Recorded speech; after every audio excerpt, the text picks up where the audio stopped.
Comme économistes, on nous a appris à examiner les indicateurs et la plupart sont plutôt positifs. La jeunesse de la population, la croissance de la digitalisation et de la connectivité. Si cela se poursuit, l'Afrique abritera l'une des plus grandes plateformes du e-commerce dans le monde et mon travail est de faire en sorte que ce soit Konga. Ces paroles sont de Prince Nnamdi Eke, entrepreneur, fils de l'entrepreneur Leonard Stanley Eke du Nigeria, qui, à 30 ans seulement, est déjà le CEO de la marketplace Konga, la plus performante d'Afrique. Estimée à ce jour, selon les sources, pour une valeur allant de 500 millions à 2 milliards de dollars américains. Comme on dit, aux âmes bien nées, la valeur n'attend point le nombre d'années. Ici, Sandra de la boutique Sandra Bella Moda. Vous avez notre boutique de mode en ligne basée à Genève et la boutique physique en République démocratique du Congo, précisément dans la ville de Bukavu, à l'est du pays, province du Sud Kivu. Retrouvez toutes les informations concernant nos deux boutiques en barre des descriptions de cette vidéo. Et donc, je vous souhaite la bienvenue pour cette deuxième partie de la série des 6 vidéos consacrées aux marketplaces africaines. Si vous n'avez pas vu la première partie, je mets la vidéo en barre des descriptions où j'expliquais les problèmes globaux rencontrés par les marketplaces africaines et qui expliquent leur contre-performance par rapport aux marketplaces non africaines. Je vous invite à regarder cette vidéo si vous ne l'avez pas fait. Dans cette deuxième partie, nous allons parler de la première marketplace africaine de manière individuelle et il s'agit de la marketplace nigériane Konga, voilà, dont j'ai parlé la semaine dernière, une marketplace qui opère seulement au Nigeria. Et cet élément m'a empêché de faire quelque chose d'important, à savoir une expérience pratique, voilà, à vous présenter dans le cadre de cette vidéo, comme je l'ai fait pour d'autres marketplaces dont je vous parlerai dans les vidéos prochaines. Étant donné que je ne suis pas basée au Nigeria, je ne pouvais donc pas présenter des articles à vendre sur cette marketplace de manière à vous parler de mon expérience pratique. Je vais donc vous parler des problèmes que rencontre cette marketplace de manière générale, selon son site internet, des sources tierces, mais aussi des personnes qui vendent sur la marketplace. Voilà. Rappelez qu'elle a été créée par Sim Shagaya, voilà, en 2012. Et Sim Shagaya a justement été nommé entrepreneur de l'année en 2013, soit une année après la création de la plateforme. Compte tenu du projet innovant, il a reçu ce prix d'entrepreneur de l'année au Nigeria. Voilà, je disais dans la vidéo dès la semaine dernière que je ne suis pas surprise que ce soit un Nigérian compte tenu du grand esprit entrepreneurial de ce peuple nigérian. Pour pouvoir financer son activité, Sim Shagaya va chercher des investisseurs étrangers et il va en trouver 2, à savoir une compagnie dans le domaine de l'investissement suédoise nommée Kinvik, mais aussi une entreprise sud-africaine dans le domaine de la technologie nommée Naspers. Par conséquent, en début de l'année 2013, une année après le lancement de l'activité, Sim Shagaya, à travers Konga, va faire une levée de fonds en série A de 10 millions de dollars américains auprès de ces 2 investisseurs. Ensuite, au courant de la même année 2013, il va faire une deuxième levée de fonds auprès des mêmes investisseurs d'un montant de 25 millions de dollars américains, ce qui était le montant le plus élevé récolté par une start-up africaine à l'époque. Finalement, en 2014, en série C, il va faire une levée de fonds, tenez bien, de 45 millions de dollars américains auprès des mêmes investisseurs et à ce jour, c'est le montant les plus élevés récoltés par une start-up africaine opérant seule. Un élément important à souligner, c'est qu'au moment où Konga est créé par Sim Shagaya, il s'agit d'une boutique en ligne qui vend ses propres produits, c'est-à-dire en 2012. Et c'est seulement en 2013 que cette boutique en ligne va devenir une marketplace offrant un espace de vente aux vendeurs tiers qui versent une commission en plus de l'abonnement qu'ils prennent pour pouvoir vendre sur la marketplace. Et donc, à ce jour, Konga fonctionne sur le modèle d'Amazon où c'est en même temps une boutique vendant ses propres produits, comme le produit que vous présente la jeune dame devant vos yeux, mais aussi c'est un espace de vente qui permet aux autres vendeurs de pouvoir exposer leurs produits. Seulement vers 2015-2016, l'entreprise va connaître des moments difficiles où elle enregistrait plus de pertes que des bénéfices.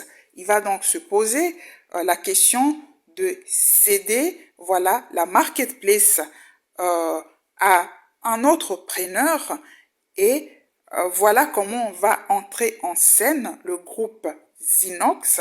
Voilà une entreprise nigériane dans le domaine de la technologie. Aujourd'hui, c'est l'entreprise technologique la plus importante sur le continent africain, créée par monsieur Leonard Stanley Eke, que les gens appellent souvent monsieur Léo Stan Eke, que vous voyez devant vous, en cravate rouge.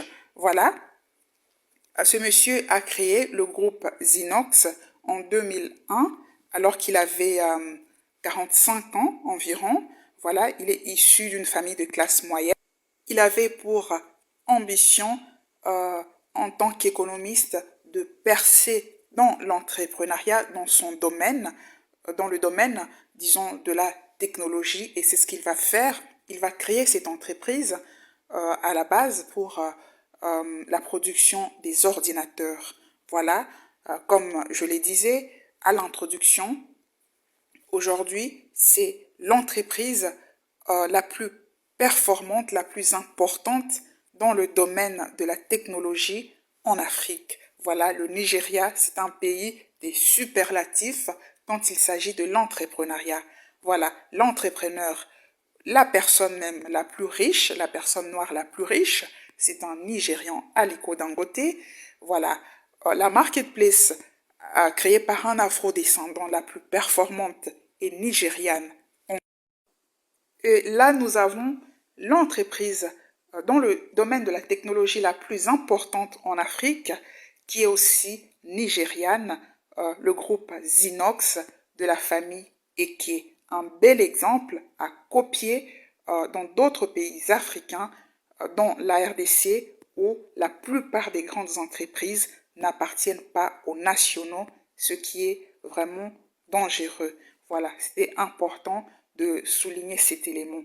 Alors, pour revenir maintenant à la session de la marketplace Konga au groupe Zinox, voilà, il faut souligner, comme je le disais, que les investisseurs qui avaient les plus grandes parts au sein de cette marketplace Konga étaient des étrangers.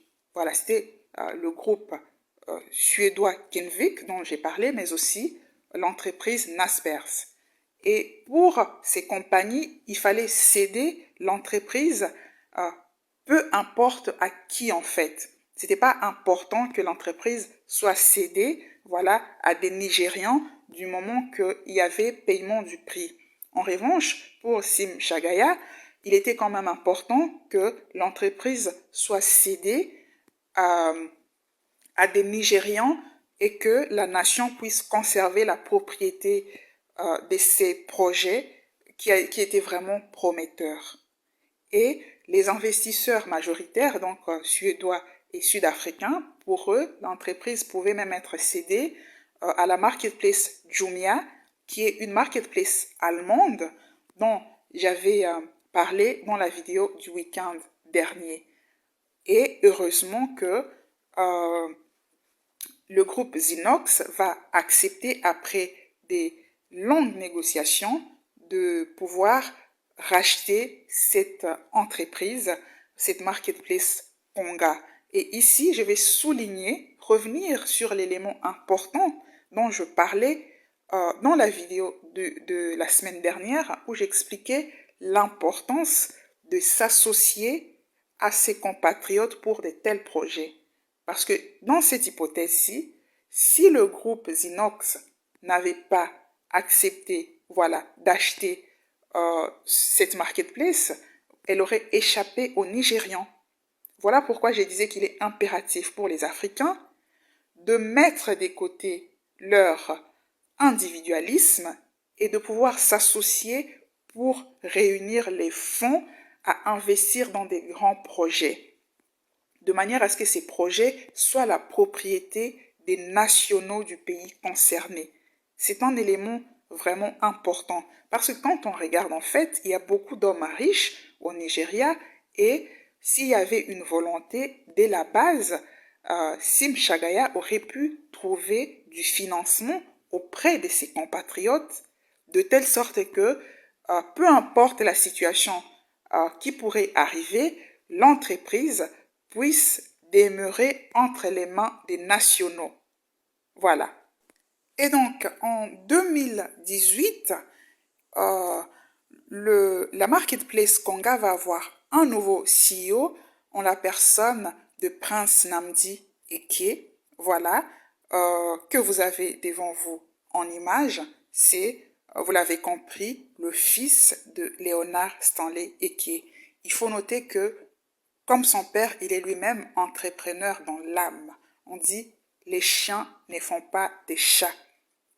Car c'est adolescent qu'il avait créé sa première marketplace. Il était à l'école secondaire, il devait avoir 15 ou 16 ans quand il avait lancé son premier projet de marketplace.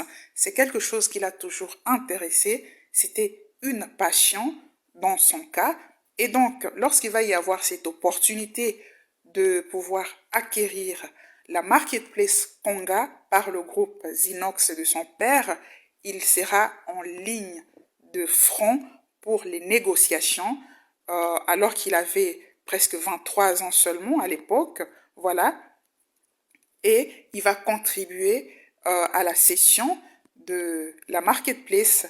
Le montant n'a jamais été dévoilé, mais il semble que c'était entre 180 et 200 millions de dollars américains, le prix d'achat, et il explique d'ailleurs dans la vidéo que vous avez vue qu'ils avaient refusé une proposition d'investisseurs étrangers de 300 millions de dollars américains, car pour eux c'était une sous-évaluation de la marketplace.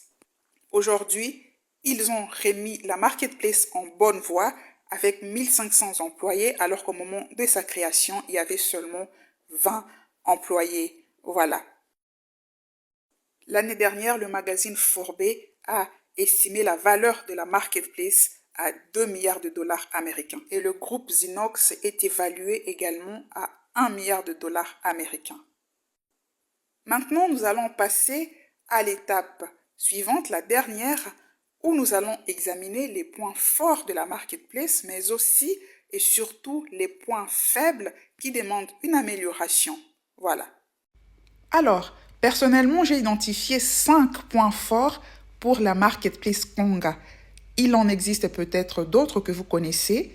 Si vous êtes familier de cette marketplace, je serais curieuse aussi de les connaître. Voilà. À présent, je vais présenter globalement ces points forts avant de les énumérer un à un.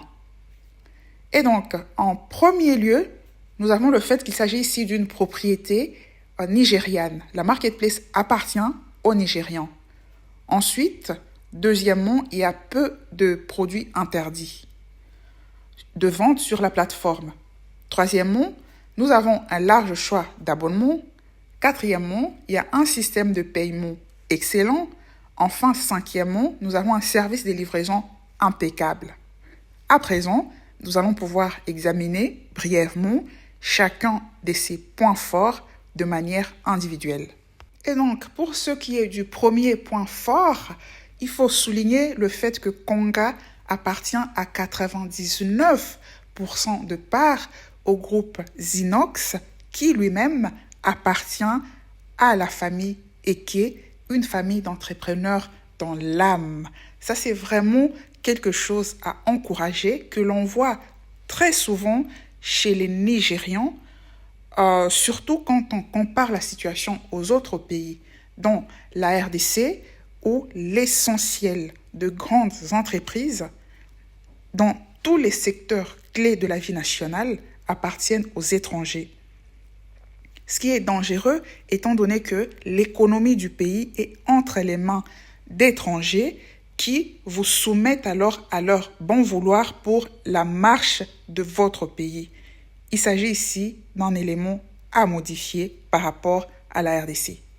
Pour ce qui est du deuxième point fort, il s'agit du fait que peu de produits sont interdits de vente sur la marketplace Konga. Je mets en barre des descriptions un document avec certains produits qui sont interdits. Ils sont vraiment peu nombreux comparés aux autres marketplaces africaines dont je parlerai dans des vidéos ultérieures et où il y a simplement certaines catégories des produits qui sont autorisés de vente. Ainsi, le point positif avec ça, c'est que c'est la marketplace Konga qui a vocation à pouvoir conquérir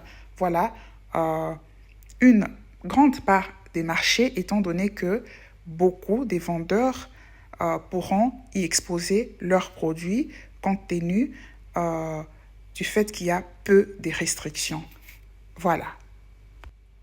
Maintenant, pour le troisième point fort, il faut souligner que la marketplace offre un large choix pour les abonnements, soit 4 types d'abonnements qui vont de 2500 à 37 500 naira, soit 5 euros à pratiquement 76 euros en fonction du budget.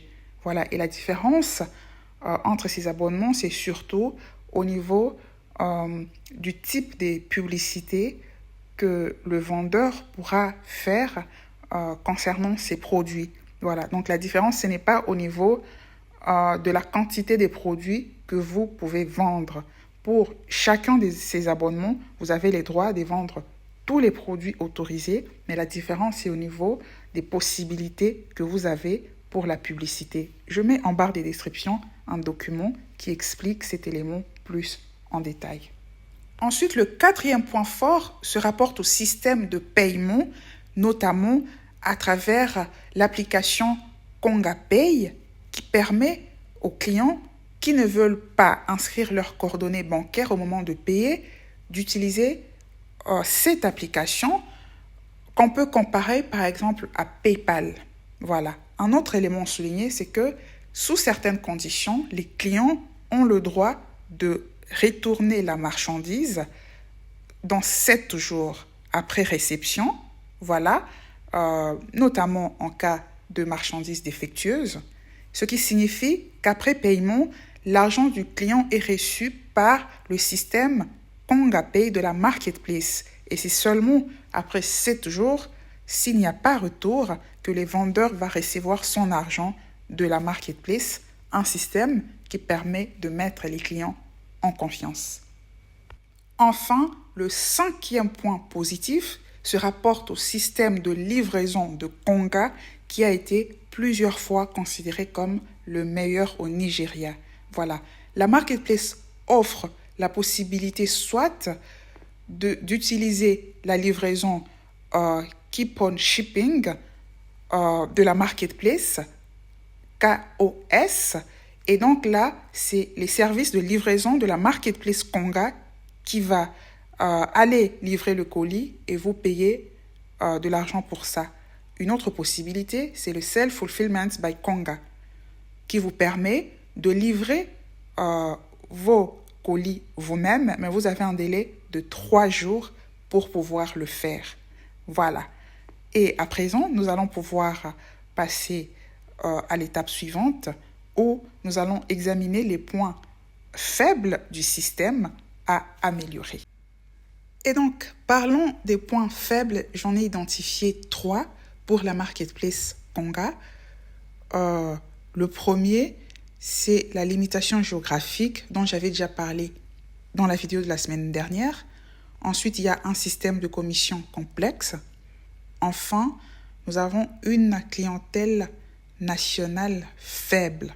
Et donc, ici également, on va voir individuellement ces points faibles. Pour le premier point faible, à savoir la limitation géographique, comme je le disais tout à l'heure, dans la vidéo de la semaine dernière, j'ai démontré que l'une des failles, de manière globale, des marketplaces africaines, c'est qu'elles sont géographiquement limitées. C'était des points faibles de manière générale, car il y a des marketplaces africaines que je présenterai dans des vidéos qui viennent, qui, elles, ne sont pas concernées par ce point. En revanche, la marketplace Konga est concernée par cette limitation géographique. Voilà, car c'est une marketplace, comme j'ai eu à le dire, qui ne livre que n'opère qu'au Nigeria. Ceci signifie que pour être vendeur, il faut pouvoir être installé au Nigeria et pour pouvoir se faire livrer sa marchandise, il faut être sur place au Nigeria. L'adresse doit donc être basée au Nigeria. Et ça, c'est un élément qui handicape sérieusement cette marketplace, étant donné qu'il y a un grand pouvoir d'achat au niveau d'autres pays africains, mais aussi et surtout au niveau de la diaspora. Ainsi, l'une des marketplaces dont je vous parlerai justement, africaine, fait son plus grand chiffre d'affaires au niveau de la diaspora et spécialement des 2 pays, à savoir la France et les États-Unis. Je vous en parlerai dans la vidéo prochaine. Je garde les suspens, je ne vais pas vous dévoiler encore le nom de la marketplace. Voilà, donc un élément à corriger par rapport à cette marketplace Konga et l'étendre géographiquement, et c'est un projet du dirigeant actuel, du CEO actuel, Prince Eke, comme j'ai eu à l'expliquer. Et le deuxième point faible de cette marketplace, c'est rapport à un système de commissions complexe. En fait, contrairement à la plupart d'autres marketplaces, Konga a adopté un système de prélèvement de commissions spécifique qui catégorise les vendeurs en trois sous-groupes. Et de ces sous-groupes, il s'est fait que ceux qui vendent les plus payent moins de commissions, allant de 3% à 8% par article vendu, alors que ceux qui vendent moins peuvent payer des commissions allant jusqu'à 20%. En ce qui me concerne, je trouve que c'est un système décourageant pour les petits vendeurs qui peuvent pourtant constituer mis ensemble, une masse des vendeurs avec un pouvoir de vente supérieur aux grands vendeurs. Voilà. Ainsi, par exemple, les plateformes comme Amazon appliquent un système de commission standard pour tous les vendeurs. Peu importe la quantité des marchandises vendues, tous les vendeurs sont logés à la même enseigne.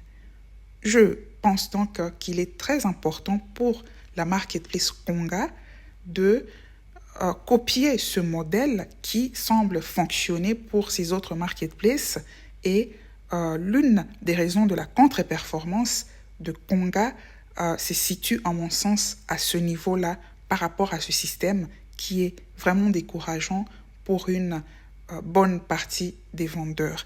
Voilà, il est impératif de changer le mode de prélèvement des commissions.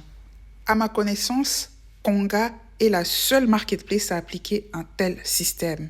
Je mets en barre des descriptions un document qui vous explique en détail ce système de commission appliqué par Konga, en anglais bien entendu. Pour ce qui est du troisième point faible, il s'agit d'une clientèle insuffisante au niveau national, c'est-à-dire au Nigeria. Voilà. Comme j'ai eu à l'expliquer dans la vidéo du week-end dernier, il n'y a qu'1% de la population nigériane qui achète auprès de Konga, ce qui est très faible car ce 1% représente presque 200 000 personnes pour une population de pratiquement 200 millions d'individus. Voilà, c'est vraiment très faible. Bien entendu, les visites varient selon les sources, entre 2,5 millions et 4,5 millions par mois. Mais les acheteurs effectifs sont juste au nombre de 200 000 personnes. Voilà.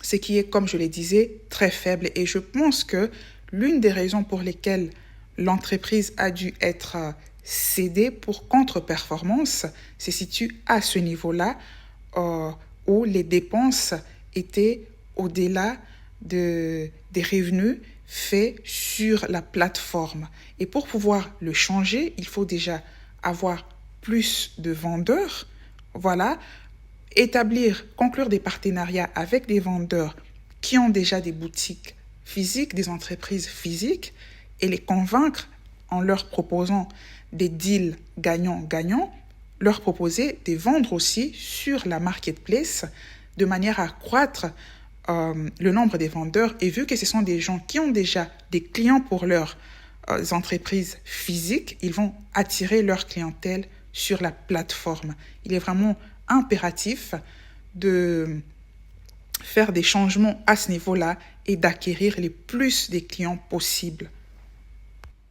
En conclusion, on va se poser la question de savoir comment soutenir la marketplace Konga, car c'est bien le but de cette série de vidéos sur les marketplaces africaines, de savoir comment les soutenir. Déjà, comme vendeur, je dirais qu'il n'y a pas vraiment grand-chose à faire, étant donné que, voilà, il faut être sur place pour pouvoir vendre ses produits sur cette marketplace. Voilà, en revanche, on peut, comme n'importe quel afrodescendant, faire de la communication autour de cette marketplace pour les personnes que nous connaissons qui se trouvent au Nigeria ou soit qui voyagent régulièrement au Nigeria et ne connaissent pas l'existence de cette plateforme. Voilà, si vous connaissez par exemple des vendeurs, voilà, qui ont leurs entreprises physiques, vous pouvez leur proposer d'aller les exposer, de prendre un abonnement, aller les exposer voilà, sur la marketplace, une manière de soutenir la marketplace et puis de bénéficier aussi soi-même de la clientèle déjà existante tout en faisant venir ses propres clients sur la marketplace. Voilà, ça c'est vraiment un moyen important. Comme je le disais dans la vidéo de la semaine dernière, les Africains, les entrepreneurs, les influenceurs parlent plus des marketplaces non africaines, alors qu'il y a pas mal de marketplaces africaines qui ont besoin d'être soutenues. Et comme on dit, la charité bien ordonnée commence par soi-même. Pareillement, si vous connaissez des clients potentiels, voilà, vous pouvez, qui sont basés au Nigeria, vous pouvez toujours leur dire d'aller voilà, voir s'ils peuvent trouver sur la marketplace les différents produits dont ils ont besoin pour pouvoir les acheter. Ce sera aussi un moyen de soutenir cette marketplace. Et maintenant, par rapport à la marketplace Konga, je pense, en ce qui me concerne, qu'il est important de changer le fait que la marketplace soit en même temps concurrente de ses vendeurs. Même si, à la base, la marketplace avait été une boutique en ligne, maintenant, pour pouvoir attirer plus de vendeurs, je crois qu'il est impératif de changer cet élément-là. On peut comparer à Amazon. On va dire que Amazon fait un bon chiffre malgré le fait que la plateforme soit concurrente de ses vendeurs. Je vais dire que le contexte déjà n'est pas le même. Car la plupart des influenceurs qui parlent d'Amazon sur Internet parlent toujours des points positifs vu qu'ils proposent des formations et donc ne soulignent pas le fait que beaucoup des vendeurs sur Amazon font faillite du fait de cette concurrence. A contrario, le contexte social est différent en Afrique, où la vie sociale est riche et les gens discutent de tout et de rien. Et le fait qu'il y ait une concurrence de Konga pour ces vendeurs est un élément qui va décourager les futurs vendeurs qui seront informés par les anciens vendeurs.